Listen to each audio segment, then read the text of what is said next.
Friends, it's my pleasure today to introduce my special guest who has been a wonderful ecosystem player supporting the engineering R&D in the tech ecosystem for India to emerge as a successful innovation destination in the world. He had a very lucrative career globally, but felt innovation is important and perhaps India can make a mark in innovation. He relocated to India to make this dream happen. My pleasure to invite Prakash Bodla on the studio today to talk to us as to how things are shaping up. Welcome, Prakash. Thanks a lot, KSV. Glad to be here. Yeah, Prakash, just to set the ball rolling, the India is doing very well in the tech eco space to be a value partner for the global organization. And even if I had to give some data, perhaps there are close about 1,600 global capability centers doing it, and about a handful of them, at 11-12% of them, have reached that stage where they are able to influence the parent headquarters. I want your opinion as to what are the things we should be doing correct to earn the trust of your parent headquarters. Parent headquarters is the wrong word. Earn the trust for the global enterprise to get more and more innovation roles and more capabilities developed from India for the enterprises. Fantastic question, KSV, and this is something really close to my heart as it relates to the innovation. Couple of things I would say. You are absolutely right that there are only like 10 to 15% of the GCCs, which is about 1,600, 1,700 of the GCCs in India, primarily multinational companies operating here, who have actually matured. And there are few reasons as to why they might have actually matured. And the reasons are either they have been established quite some time ago, that could be like 10 years, 15 years ago, as compared to some GCC that is just starting anew.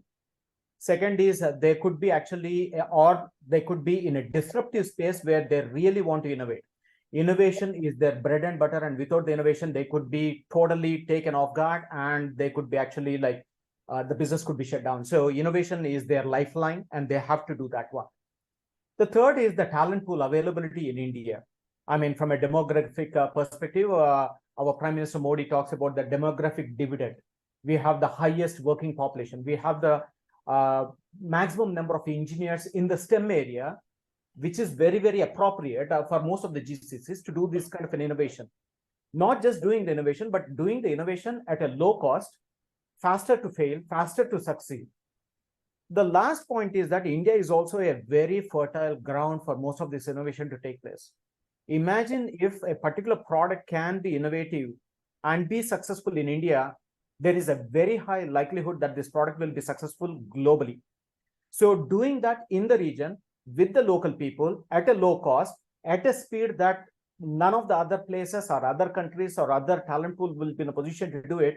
These are some of the macroeconomic factors that are actually really influencing on a positive side how to do that innovation. But in order for that to actually happen, there are some fundamental things that are also required within the organization. One, you need to have a top-down support from the parent organization. That could be the board of directors, that could be the ELT, the executive leadership team, or the CTO, CIO, CDO, whatever kind of the operations that you are running in the GCCs. And please, I also want to stand corrected here. That I'm talking about innovation does not mean that you are creating a new iPhone kind of a product that is totally disruptive. You're not creating a new internet. You're not creating a totally like a chat GPT. Innovation could be a big innovation. Innovation could be a micro innovation. It could be extremely at a small, and we call that as a micro innovation, nano innovation, because everything that is actually disrupting the way you had been operating and increasing the productivity or whatever is still contributing towards the innovation. So once you have the top-down kind of a support on this innovation, the second is treat them as the pitcher, right? The global leadership is pitching to say that, hey, I want you to be innovative. I want you to disrupt you. I want you to help us. How to do that? Now, there needs to be a catcher on the GCC side as well. The catcher should be as strong as the pitcher. Because if the catcher which is the center head or the technology head in India, is unable to catch that ball, the ball actually gets dropped, right? I mean, we are in the cricket season. So once the bowler bowls, if the wicketkeeper is unable to catch, it's a 4 runs. It's a simple 4 runs, right? We can't afford those things. So the wicket keeper should be as strong as the bowler in itself. And the bowlers are changing. Just like the corporate direction is changing, board members are changing, the directions is changing because of the competition or because of the change in the CEO or the leadership. The wicket keeper should know how to catch the ball for the spinner, how to catch the ball for the fast bowler. So I think that is how it needs to be. And there is a lot of onus and the responsibility on the India leadership who is running the GCC. So it is not. It's a good point you're making, Prakash. Very good point you made. But just, often I hear this conversation for many of the large enterprises, both German, European, and the US enterprises, they have not looked at India as a market. Our engineers and leaders sitting 10,000 miles away don't have a view to the market, distance away from the market. How difficult or easy is to convince that side that we can still innovate, convince the side this is what perhaps the consumer require, getting the user experience put together. How do we do that? You yourself has gone through multiple such dimensions in your career. How do you do that? So few things. I mean, on behalf of the AmCham, American Chamber of Commerce, on the GCC Council, what I've seen some of the best practices is that having the leaders actually be here on the ground is the first step. Because if the leaders have not even come to India or not actually spent considerable amount of time in India, they would not really be in a position to really understand the landscape, what can actually be done. The second is most of the companies have been used to the service sector, right? There is a huge, big presence of the service sector. So some of the leaders could be thinking that, you know what, maybe the GCC is like a service sector. And if I ask them to innovate, will I still control the IP? That is right. Will I still own the IP? Will I still be in a position to actually make sure that the heart of my product continues to beat at 72, right, per minute? So I think those are the fundamental kind of, either you can call that as a myth, or you can actually call that as something that needs to be, once again, responsible for the GCC leader to actually make sure that that perception is gone and we are in a position to do. One another point is that just like a child, right? The parent wants to hold the child when the child is walking, and the father never wants to leave the hand of the child because he's worried, he or she is actually worried that the child can actually fall down. It is sometimes the responsibility of the child to say that, wiggle the hand out to say that I can walk, I'll fall, I'll get up, nothing is going to happen. I have a nice, that's right, cushiony diaper, don't worry, right? So that is the kind of the relationship that we need to build. And once the parent actually gets to know that the child can stand and walk and crawl or run, they will be very happy because they have other fishes to fry. They have other issues to deal with. They don't want to keep holding the hand. Their job is to run the business. And any leader who can actually raise the hand and say that I can actually solve this problem, I can solve this problem of the customer, I can solve this problem of the market, the board is so much more happy to say that we have a fantastic leader. And those are the kind of the leadership roles that we need to have in India and make that innovation happen. And this is the right timing, ground, market, and at that inflection point where this is actually going to happen in India. Fantastic. I completely echo that. I'm hearing the sentiment also. You talk in the last two questions around talent as a key driver. We had played the earlier days of our GCC evolution about the volume talent. Now we are wanting to create the value talent, the talent being the same. I'm curious to know, the ecosystem for talent is same for everyone, whether it's a service provider or a GCC, engineering R&D GCC, or innovative companies, etc., etc. What are the things that you think either the industry is doing, which you experience from AmCham experience? What are the things you are discovering perhaps should be done or is all being done to transform the talent that is coming from the academic ecosystem to be relevant for the industrial ecosystem? Absolutely, KSP. I mean, one of the crown jewels that we have in India is the talent, right? And we cannot undermine the total talent availability, the total number of STEM students coming out of each of the state of India. And some of the reputed institutes like IITs and NITs and some of the private institutes like Birla Institute of Technology, etc. I think these are some fantastic institutes that we have in the educational ecosystem in India. What is really required is that this is more like the economy catches up with the reality, and the reality catches up with the economy, and these things continues to actually happen, right? Sometimes when the economists are predicting, they will say that probably we might be in a recession for the last 1 year. Duh, right? I mean, that's a tough call. So the educational institutes are also catching up with the kind of the trends that are happening in the industry, and the industry will actually kind of pivot around and will be in a position to accelerate with the availability of the talent. The industry leaders like all of us have actually a critical role to play. Of course, the government is involved, institutions are involved, the students and the capacity for them to learn is involved. The overall ecosystem to support this kind of requirements is also actually required. And each one of them will actually play a role. Like the government has to incentivize for the educational institutes to include the curriculum that is relevant for the industry, right? And they need to make it as a mandate. If it is not made as a mandate, then most of the institutes will actually be leaning towards whichever are the kind of the jobs that are available in the market, whether they are high end or low end. Their responsibility is for the students to graduate and get them a job, right? They're not really talking about how many institutes are really talking about. We have given 600 offers in this institute, but out of that 600, 400 are actually like pure R&D, right? None of the institutes actually claim that or can claim that. I really wish that we will actually get to that state where we'll say that 80% of the offers are like R&D jobs, cutting edge jobs, disruptive jobs, market changing kind of jobs, right? And the job need not be just in engineering, design, developer, architect, etc., but it could be a product manager, right? Sorry to interrupt you, but there's a challenge there. Even from our industry perspective, well, just the way we're looking, academia is not talking about the kind of cutting edge job they're getting to.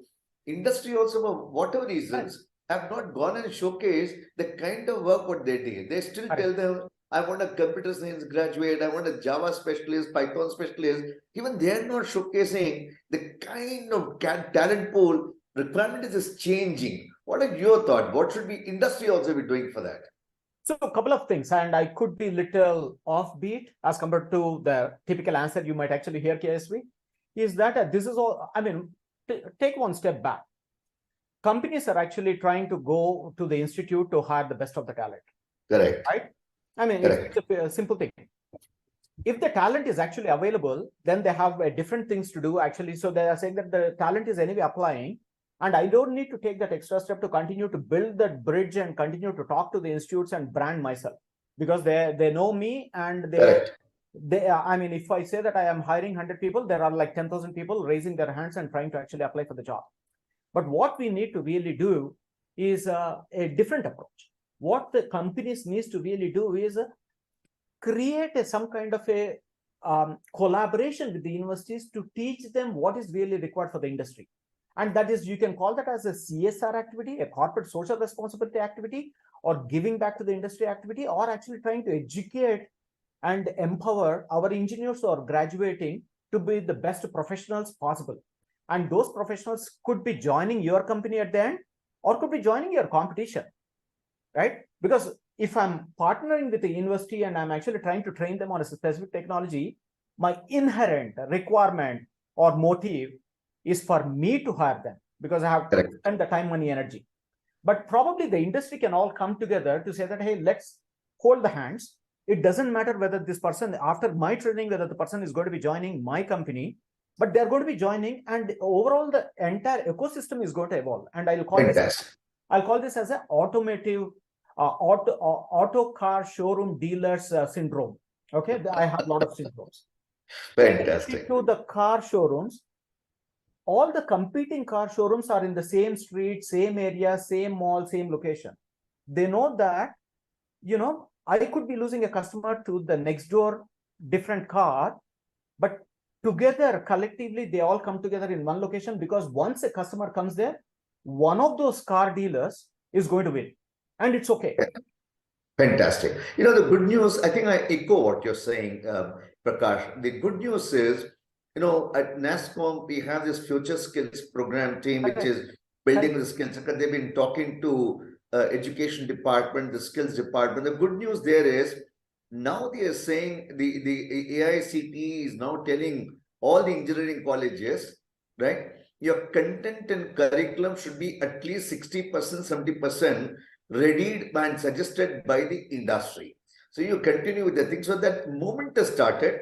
And I Correct. completely agree with you, as all of us as responsible ecosystem players have come together to come and play the role. And I'm particularly happy that you said that particularly between Prakash Bodla and Viswanathan, Prakash Bodla and nasscom, we've been engaging in the spirit of conversation for several years. Perhaps things will change. Things will change. This is one. You built upon another important aspect on ecosystem participation.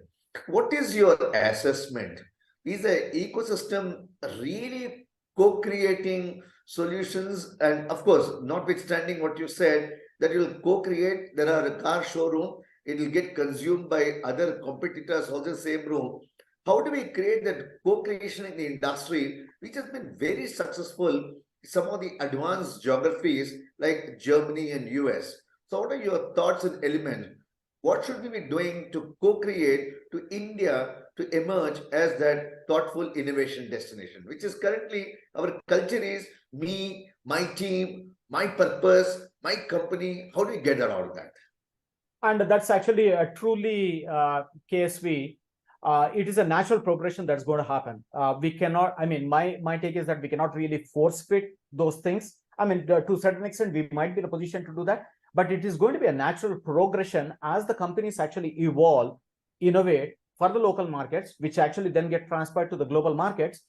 They will also realize that I myself will not be in a position, when I say I, on behalf of the company, will not be in a position to actually come out with a total product or a service offering end to end without the support of this other ecosystem players, right? And that will be a natural progression that will actually kind of emerge. Either that could be a startup, that could be a joint venture, and that could be two big companies trying to collaborate and solve the problem.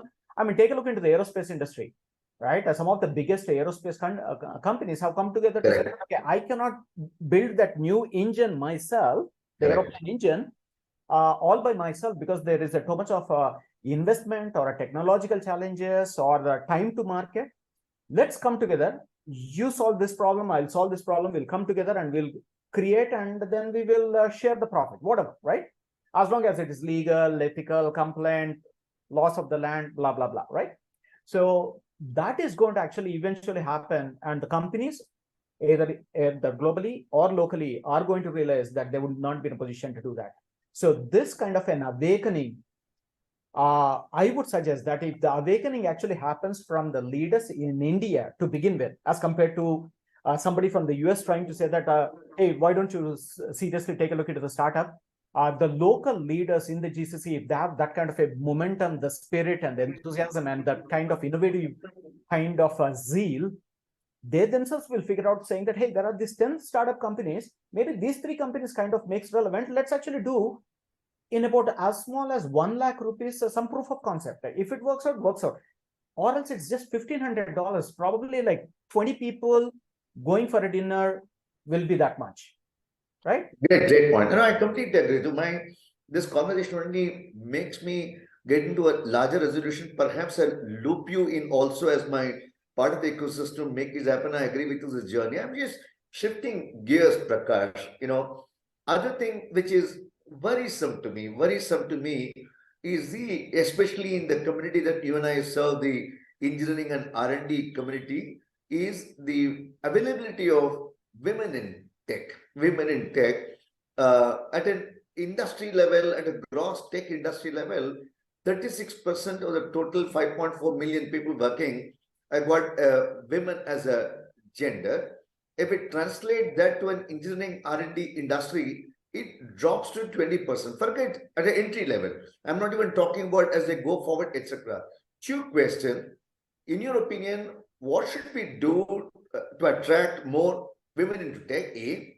B, why that is not happening? And C, what is the message you will give the young girls in college academic ecosystem wanting to pursue a career when they graduate to come and join our industry? Fantastic question, KSV, right? Absolutely great. I'll give you the historical reason, not that I'm supportive of that. I'm going to give the historical reason. If you take a look into the engineering space, the space in which we are actually really talking about, which used to be heavily mechanical and electrical or electronics driven, right? And sometimes most of the girls would have actually preferred to be in a little different kind of a job 20 years ago, 30 years ago. Because the story has to start 30 years ago for them to be employable now, right? So there is a history as to why the overall landscape was different from the total number of women joining the engineering in these disciplines that had the opportunities for them to grow. What has actually now happened is the R&D is not just happening in the mechanical space or the electrical space, but tons of engineering R&D is happening in the software space. And a lot of women, girls are very keen on that, right? They love that job. So if you take a look historically, right, the percentage of population could be a little lower, but now take a look into how many women are joining the software who wants to eventually get into some kind of an ER&D in the software space. The population is really growing to 30-35%. So it's a matter of a few more years that the percentage will definitely pick up. So that's a history. So forget about that one. But that doesn't mean that as an industry veteran and a leader, Correct. we should not do anything and just say that, okay, let time pass by and then it will solve. Let the next generation take care. Let the next generation take care. Exactly. Time is not the cure here, but we need to do that part. What as the industry leaders that we can actually do is start engaging the students, not after joining the college, but before they take the decision itself. Excellent. Most of the girl students typically try to take the decision in their class 9, 10. By 10, they would have actually decided in which stream that they want to actually go, right? Either it could be arts, it could be psychology, it could be literature, it could be medicine, medical, or it could be engineering. In engineering, whether it's a software or computer, electrical or civil, that's a separate area. But if we are in a position to actually talk to these girls who are in girl students who are in class 9, class 10, to talk about how the engineering can actually really disrupt the world. And don't talk about there is a job for you that will pay you like 50,000 rupees as soon as you graduate. That's only superficial, and that's very momentary, right? Who knows, tomorrow that entry-level job could be 1 lakh per month, or it could be 10,000. I don't control. It's all a lot of macroeconomic situations that actually determine what the salary will be. But if you're in a position to say that you are going to disrupt the mankind, how we live, how we will be comfortable, and only these engineers are in a position to actually in a position to do that. Demonstrate, like you are in an engineering company, like the space that we are talking about, and you are in the aerospace. Talk about the cool technology that is being designed and developed, wherein people are able to travel, right? And also create, Prakash, in my opinion, good women role models. Exactly. Create some competitions for them, create a curriculum for them, create some hackathons for them. Have those engineers come, have those students come to our offices over a Saturday, for example. Just take them a tour, talk about the work that is happening. And excellent. American companies are doing fantastic in India. The GCCs are doing incredible job, and they have become the heart of the parent organizations, right? For most of the companies, right? And that's their heartbeat. And show all these young budding students how they can really disrupt. And that's what really excites this younger generation. They're not really looking for salary. They're not really saying that I need a job. They're looking for can I make an impact in the society? Can I do something disruptive? And if you're in a position to just show the work that's happening and how they can contribute, we can. Fantastic. I agree with you. Again, you inspired me to do so. I'm going to reverse ask you as an AMChem chief also, if we can advise exactly the point what you mentioned, our fellow GCC leaders, at least twice a year or twice a semester, perhaps once in quarter, etc. Just visit some of the class 9, class 10 young girls and boys, encourage them, at least remove that myth and fear that engineering is only for men. Encourage them. That's a great service done. I know, Prakash, we can continue speaking that lot of topic, but I would ask you just one last question. Interesting on your profile. Your profile, you started as an engineer. Despite all successes in your professional career, your heart remains as an engineer. Didn't shift to being a manager and wanting to shift. So, what is the secret behind? What is that motivation behind for you to leverage and leave your engineering mindset always intact with you?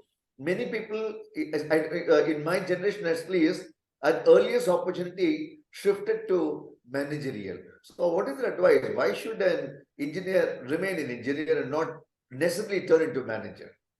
So, by the way, KSV, left eye, right eye, right? So in the same way, my heart and my lifeline is actually on the engineering and the technology, but at the same time, I'm also the GCC leader on the management and as a strategist, etc. So playing a dual role. So I'm not pure, manager per se or a technologist per se, right? It's a dual role, and I love this, right? I love this dual combination. I think one of the things is that probably it's also a cultural context as to why people would like to become into the management. They think that by being called a manager, they have a little more respect in the society. People will say that, okay, this guy got promoted, right? So it's actually a cultural, and this culture is actually rapidly changing in Indian context as well, right? You could be a great engineer, but need not be called as a manager. People are now realizing that just being an engineer is also a pretty cool thing, just like being on the manager. Second thing is our companies also operating out of India has to promote this kind of a culture. If they say that, you know what, probably engineers would be paid as high or maybe more than managers, then automatically people will get the message. Right? No, I agree with you. I agree with you. I remember in one of the enterprise software engineering company, so both of them joined in the same college, same section, same discipline. Both of them joined as a software engineer. After 8 years, 10 years work, the one engineer chose to be a manager. And once he became the manager, he was given a cubicle, the engineer remained outside. He says, hey, this is not way I would love to do it. So he also shifted to manager to just get that cubicle. I agree with you. Bring parity, perhaps show affirmative action, etc. This is fantastic, fascinating conversation with you, Prakash. And as I said, there's lots to learn. Perhaps this call enabled us to perfect my thinking. And I commit to what I've said to you, and I request you also be, as has been in the past, be the journey in the ecosystem to bring the change. Together we win. Together we create India as an innovation destination.